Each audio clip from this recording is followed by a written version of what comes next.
परमात्मा कहते हैं कि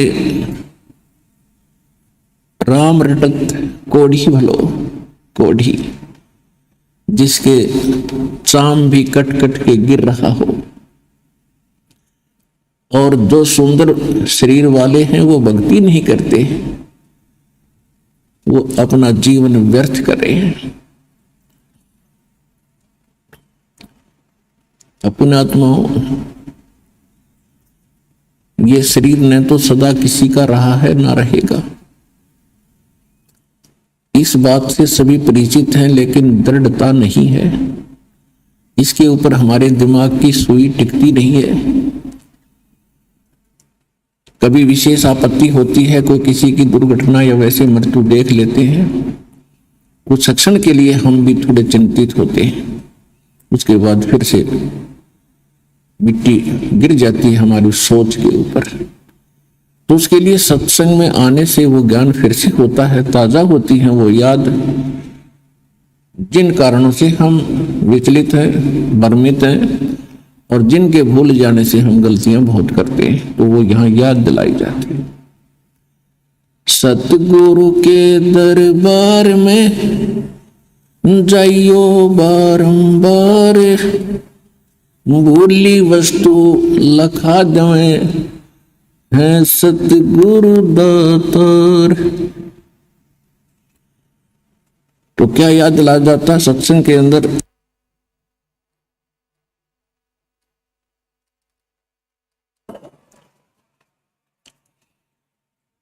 राम रटत निर्धन भलो, टूटी घर की छान, वो सुंदर महल, वो कंचन महल किस काम के, जहां भक्ति नहीं भगवान।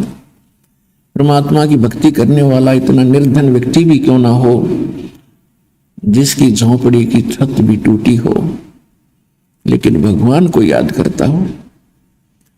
और जो भगवान को याद करते हैं तो परमात्मा उसके विषय में क्या कहते हैं?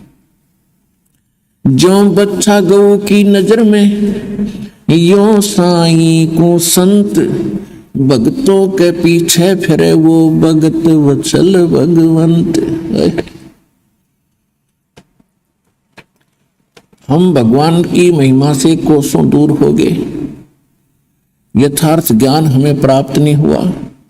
परमात्मा कौन है ये दृढ़ता हमारे अंदर आई नहीं, क्योंकि हमें गुरु ठीक मिले नहीं।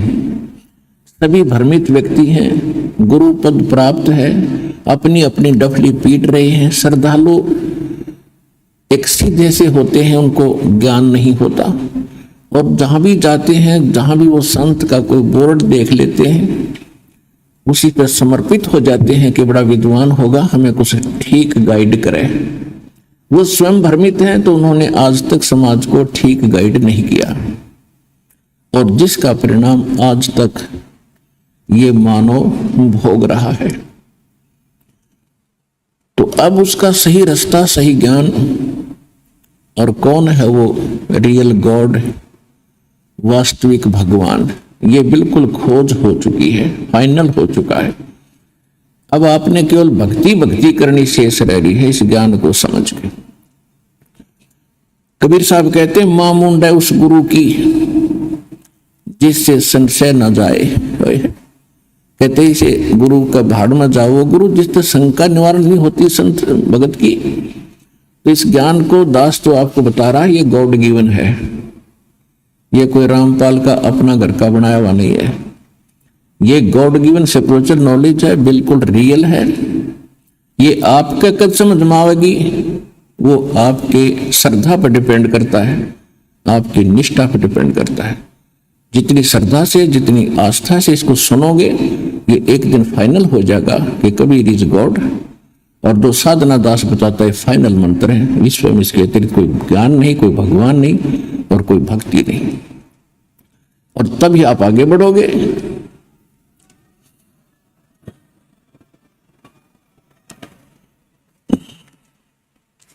देखो, किसी भी वस्तु को ये निर्णय करने के लिए वास्तविक और अवास्तविक, सत्य है या असत्य है, उसके लिए हमने कुछ आधार बनाना पड़ता है। सबसे पहला आधार हमारे ग्रंथ हैं, किसी भी मजहब धर्म के जो ग्रंथ हैं। तो हमारे जो विशेष ग्रंथ हैं, पवित्र चारों वेद, पवित्र श्रीमद् भगवत गीता, ये आदि ग्रंथ हैं। और पुराण और कुरान, बाइबल, ये एक सत्र के हैं। बाइबल, कुरान, पुराण, ये एक सत्र का ज्ञान है। और पवित्र चारों वेद, पवित्र श्रीमद् भगवत गीता, ये गॉड गिवन स्पिरिचुअल नॉलेज है। और जो परमात्मा ने स्वयं आकर ज्ञान बोला है, क्योंकि जो चारों वेद थे, इसमें पांचवा वेद और था, जिसको तत्व वेद कहते हैं, तत्व ज्ञान कहते हैं, जिसको सूक्ष्म वेद कहते हैं। उसको इस काल भगवान ने, जो यहाँ का भगवान है, इसने उसको नष्ट कर दिया। उसकी पूर्ति करने के लिए स्वयं परमेश्वर आते हैं। उसको तत्व ज्ञान कहते हैं, सच्चिदानंद घन ब्रह्म की वाणी कहते हैं, उसको कबीर वाणी कहते हैं।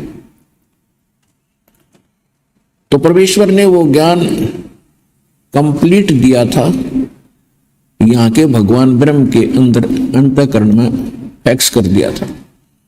इसने जब वो फैक्स बाहर निकाला, देखा उसमें बहुत सी ऐसी चीजें थी जो इसके लिए विपरीत थी। क्योंकि यहाँ का जो भगवान है, ये काल है, ये ब्रह्म है, सरपुरुष है, और इसको 1 लाख मानव शरीरधारी खाने का एक श्राप लगा हुआ है, जिस कारण से ये इसने बिल्कुल खत्म कर दिया कि कोई और भगवान है।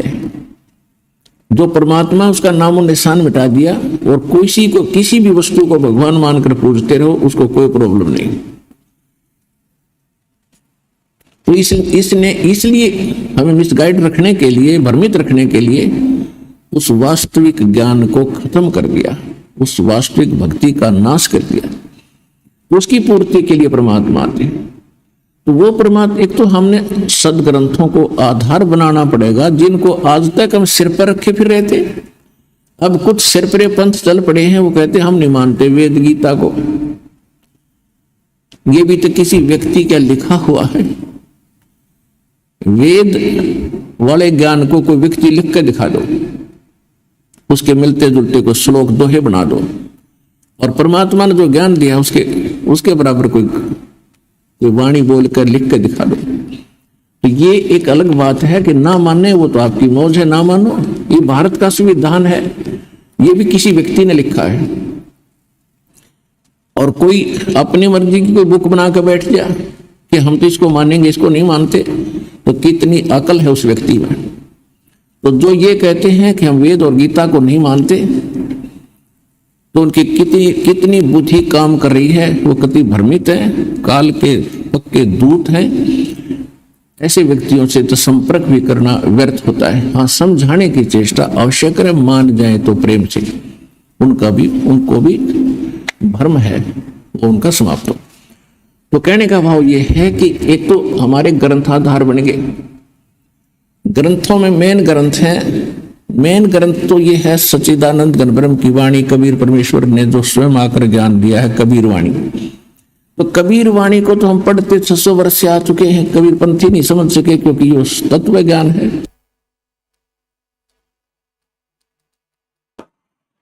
और तत्व ज्ञान को समझना कोई बालकों का खेल नहीं है। और जितने भी विश्व के आज वर्तमान के अंदर संत हैं, वो तो कह भी नहीं जानते भक्ति मार्ग का। और ये पीएचडी की बातें हैं, वो पहली कक्षा के बच्चे नहीं है। इन पीएचडी के ज्ञान को वो कैसे समझ सकेंगे? वैसे गुरुपद प्राप्त करके वो खुश हो रहे हैं। तो उनको समझने के लिए परमात्मा की कृपा और उसका कृपा पात्र संत, उन्हीं की रजा से उनको ठीक सुलझा सकता है। कबीर परमेश्वर कहते हैं, नौ मन सूत उलझिया, और ये ऋषि रहे जखमार, और सतगुरु ऐसा सुलझा दे उलझन दूजी बार। तब ऐसा सुलझा दिया इस ज्ञान को, हर प्रमाणित करके एक केंद्र पर 6 प्रमाण दिए दास ने। जब जाके ये अज्ञान ने जगह छोड़ी है और आपके हृदय में ये ज्ञान समाया है।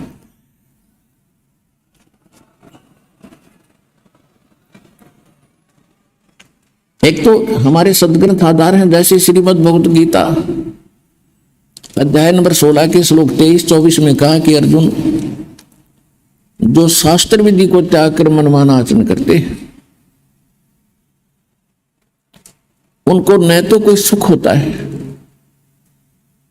और न ही उनको कोई सिद्धि प्राप्त होती है और न ही उनकी परम गति होती है। और इन तीन पदार्थों के लिए ही हम भक्ति करते हैं। सुख हो, हमारे अंदर ऐसी शक्ति आवे ताकि हम अपनी भक्ति कर सकें और सतलोक जाएं उस शक्ति से, भक्ति की सिद्धि से।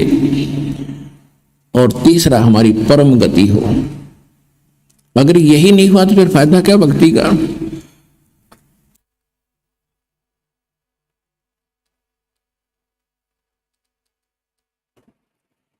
और शास्त्र विधि त्याग कर मनमानी पूजाएं करने से तो ये तीनों पदार्थ नहीं मिलेंगे।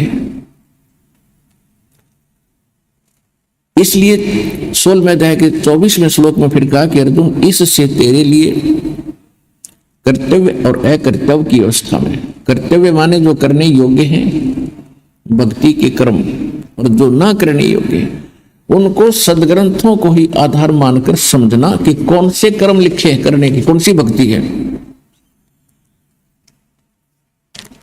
और दूसरा, फिर हम उन महापुरुषों को आधार मानेंगे जिनको परमात्मा मिले हैं। उन महापुरुषों ने कौन से मंत्र जाप किए हैं, उन्होंने किसको खुदा बताया है, किसको भगवान बताया है, और वही हमारे सदग्रंथ वेद और गीता बताते हैं। तो फिर हम संशय रहित हो जाते हैं। अब जैसे आदरणीय धर्मदास साहिब जी गांव बांधवगढ़ वाले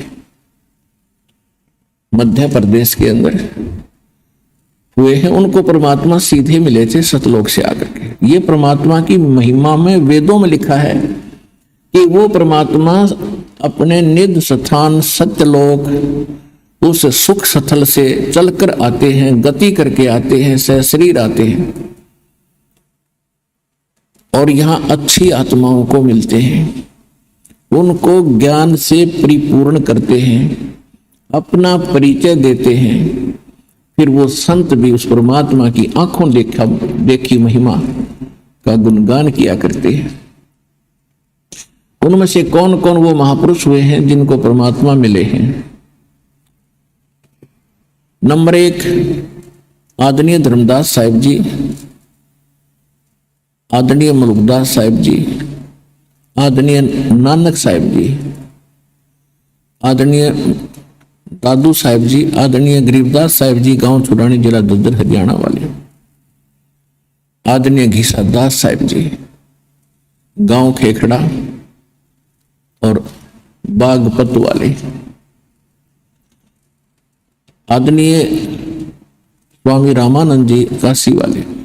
इन महापुरुषों को परमात्मा सीधे मिले। और भी बहुत से महापुरुषों को मिले, जैसे नामदेव जी को मिले थे, लेकिन वो हमारे इतने पिक्चर में नहीं आ सके, क्योंकि जिस भी संत को पहले भगवान मिले हैं वो उनको लास्ट स्टेज में मिले हैं। जैसे नामदेव जी पुराने संस्कार बहुत ज्यादा थे, पिछले पुण्य अधिक थे, सिद्धियां थी, उससे पहले बहुत सुप्रसिद्ध हो चुके थे और वो ओम नाम का जाप करते थे, रामकृष्ण को भी साथ ही भक्ति करते थे। फिर बाद में परमात्मा उनको मिले, उनको सच्चाई से परिचित कराया, फिर उनकी एकदम सच्ची भक्ति की न्यारी हो गई थी, लेकिन वो पिक्चर में नहीं आ पाती, जिस कारण से हम पहले वाली ही उनकी महिमाओं का गुणगान करते कराते और सुनते सुनाते रहे, जिस कारण से हम सच्चाई से अपरिचित रहे। और भी बहुत से महापुरुषों को मिले हैं, आदरणीय हजरत मोहम्मद जी को मिले और उनको परमात्मा, यहाँ एक मिनी सतलोक है परमात्मा का एक ब्रह्मांड में, वहां लेकर गए उनकी परीक्षार्थ, लेकिन वो नहीं, अपनी इच्छा वहां रहे नहीं, उनको वापस छोड़ दिया। और भी बहुत से महापुरुष हैं जिनको परमात्मा मिले, उनको साथ लेकर के सचखंड गए। तो अब उन महापुरुषों ने क्या बताया है कि परमात्मा कौन है और कैसा है।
जैसा कि दास आपको बता रहा बार बार के वेद भी यही बताते हैं कि परमात्मा सतलोक में रहता है, वहां से गति करके आता है, मनुष्य सदृश है, और उसी का समर्थन वो महापुरुष करते हैं जिनको परमात्मा मिले हैं। आदरणीय धर्मदास साहिब जी को परमात्मा मिले थे मथुरा के अंदर, और उस समय वो श्री कृष्ण श्री विष्णु जी के पुजारी थे। शंकर भगवान की भी साथ साथ हम जैसे हिंदू धर्म में पूजा करते ऐसे वो कर रहे थे। एकादशी का व्रत रखते थे, तीर्थों पर विश्वास करते थे, व्रत भी बहुत करते थे, धर्म भंडारे भी करते थे। उनको परमात्मा मथुरा में मिले, उनको तत्व ज्ञान से परिचित कराया, और उसके बाद फिर भी उनकी समझ में नहीं आई तो फिर उनको सचखंड अपने सतलोक जहां भगवान निवास करते हैं, जहां हम सभी रहा करते थे, हम अपनी गलती से यहां आए हैं, उस स्थान पर लेकर गए।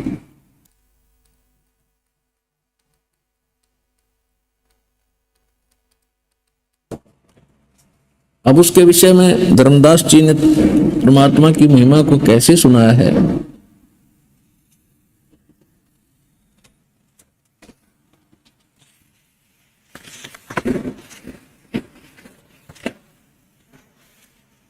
जैसे धर्मदास जी बार बार ज्यादा विवाद करते थे, ज्ञान को समझने में देरी कर देते थे, क्योंकि सबके साथ ऐसा ही होता है। प्रथम बार जब इस ज्ञान को सुनते हो तो प्रत्येक को ऐसा लगता है जैसे ये कुछ अटपटा है और ठीक सा नहीं लगता।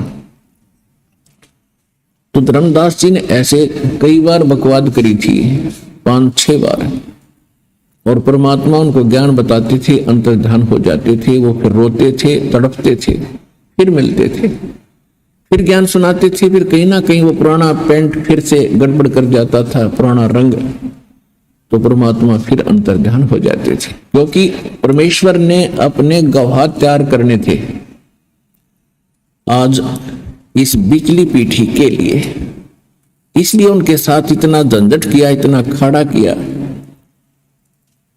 और फिर सतलोक लेकर गए, फिर उनको वापस छोड़ा, फिर वो निश्चिंत और दृढ़ हो गए कि अब कोई संसार में भगवान दूसरा नहीं रहे। तो उन्होंने क्या बताया है, जैसे आदरणीय धर्मदास साहिब जी को परमात्मा सचखंड लेकर गए,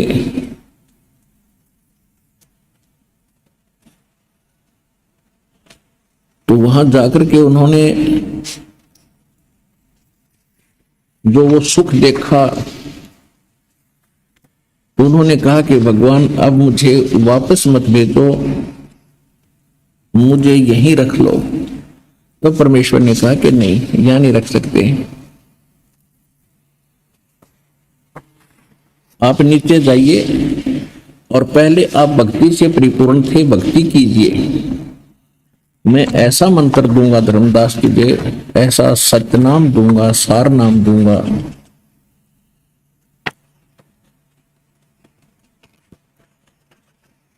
कि आप शीघ्र ही भक्ति से धनी हो जाओगे और यहां आ जाओगे।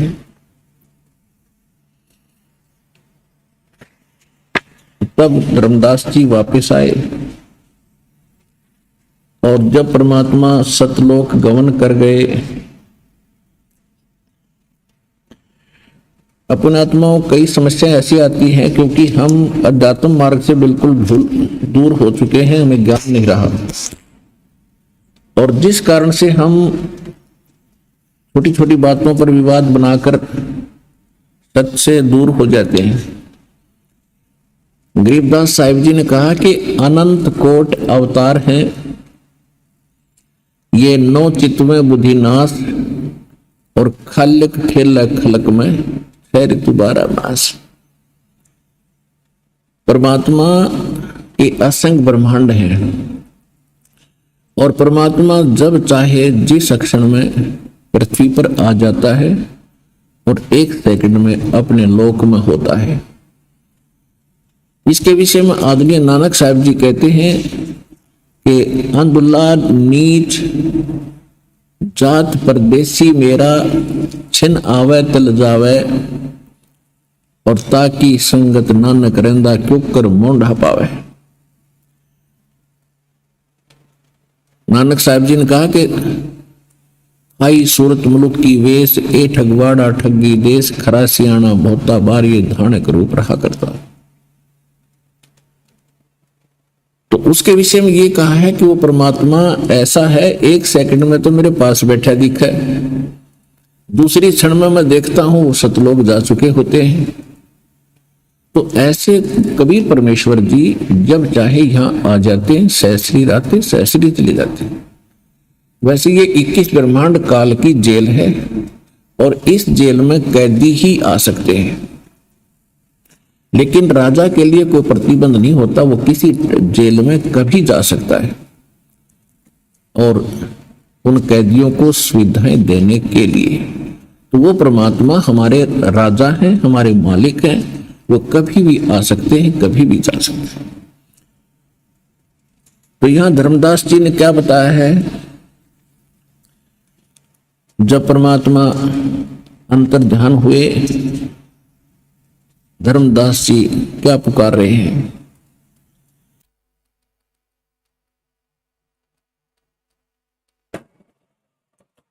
आज मोहे दर्शन दियो जी कबीर, आज मोहे दर्शन दियो जी कबीर, सतलोक से चल कर आए, सतलोक से चल कर आए, काटन यम की जंजीर, आज मोहे दर्शन दियो जी कबीर, आज मोहे दर्शन दियो जी कबीर, थारे दर्शन से मारे पाप कटत हैं, थारे दर्शन से मारे पाप कटत हैं, निर्मल होवे जी शरीर, आज मोहे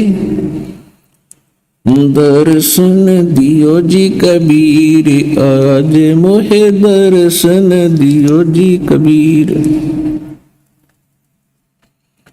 अमृत भोजन मारे सतगुरु कर है, अमृत भोजन मारे सतगुरु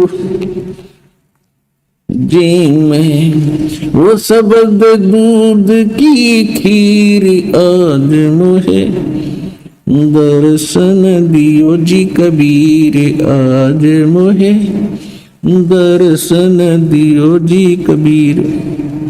हिंदू के तुम देव कहाए, हिंदू के तुम देव कहाए, मुसलमान के पीर, आज मोहे दर्शन दियो जी कबीर, आज मोहे दर्शन दियो जी कबीर। दोनों दीन का झगड़ा छिड़ गया, दोनों धर्मों का झगड़ा छिड़ गया, वाटो है ना पाए शरीर, आज मोहे दर्शन दियो जी कबीर, आज मोहे दर्शन दियो जी कबीर। धर्मदास की अरज गुसाई, धर्मदास की अरज गुसाई, बेड़ा लंगाइयो पर ले तीर, आज मोहे दर्शन दियो जी कबीर, आज मोहे दर्शन दियो जी कबीर। अब हम जो बात सिद्ध करना चाह रहे हैं आपको, वेद बताते हैं, ऋग्वेद मंडल नंबर 9 सूक्त 86 का 86 का 26 और 27 मंत्र, उसमें क्या लिखा है कि परमात्मा धूलोक माने उस तेजो में स्थान सतलोक के, सतलोक एक पृथ्वी है, उसका कलर व्हाइट है, जैसे कि तक काले रंग की मिट्टी होती है और कहीं पर लाल रंग का बालू रेत होता है, तो उस परमात्मा वहां की जो मिट्टी है कंप्लीट एक कलर की है और सफेद है और उसमें से बहुत ज्यादा प्रकाश निकल रहा है। और वहां पर जितने भी वृक्ष हैं, पेड़ पौधे हैं, सभी व्हाइट कलर के हैं। व्हाइट हैं लेकिन उनके अंतर होता है, प्रत्येक फल का थोड़ा सा हटकर कलर होता है, पत्तों का थोड़ा सा हटकर होता है, पेड़ का हटकर होता सफेद ही है। तो वहां क्या बताते हैं कि वो परमात्मा उस धूल लोक के, उस सतलोक के तीसरे पोर्शन में, थर्ड पार्ट में टॉप पर विराजमान है। वहां 3 विभाग हैं उस सतलोक के। जैसे दिल्ली है अपना राजधानी, तो दिल्ली के 3 पोर्शन हैं। एक तो बाहरी ग्रामीण क्षेत्र है, वो दिल्ली स्टेट ही कहलाता है, और फिर वो क्षेत्र है जहां बाजार बने हुए हैं, दूसरा, और तीसरा जहां पर हमारे प्रधानमंत्री जी और हमारी जो पार्लियामेंट बैठती है वो तीसरा स्थान है। इसी प्रकार वो परमात्मा धूलोक के तीसरे स्थान पर विराजमान है, और वो परमात्मा वहां से चलकर आता है, बिजली जैसी गति से आता है, अच्छी आत्माओं को मिलता है और भक्तों के पाप नाश करता है जो साधना करते हैं। ऋग्वेद मंडल नंबर 9 सूक्त 86 मंत्र 26 और 27 में, ऋग्वेद मंडल नंबर 9 सूक्त 82 मंत्र 1, 2, 3 में, ऋग्वेद मंडल नंबर 9 सूक्त सम्मन के मंत्र 3 में, ऋग्वेद मंडल नंबर 9 सूक्त 20 मंत्र 1 में, ऋग्वेद मंडल नंबर 9 सूक्त 1 मंत्र 8 और 9 में, ऋग्वेद मंडल नंबर 9 सूक्त 94 के मंत्र 1 में, ऋग्वेद मंडल नंबर 9 सूक्त 95 के मंत्र 2 में, ऋग्वेद मंडल नंबर 9 सूक्त 96 यानी 96 के मंत्र 17 से लेकर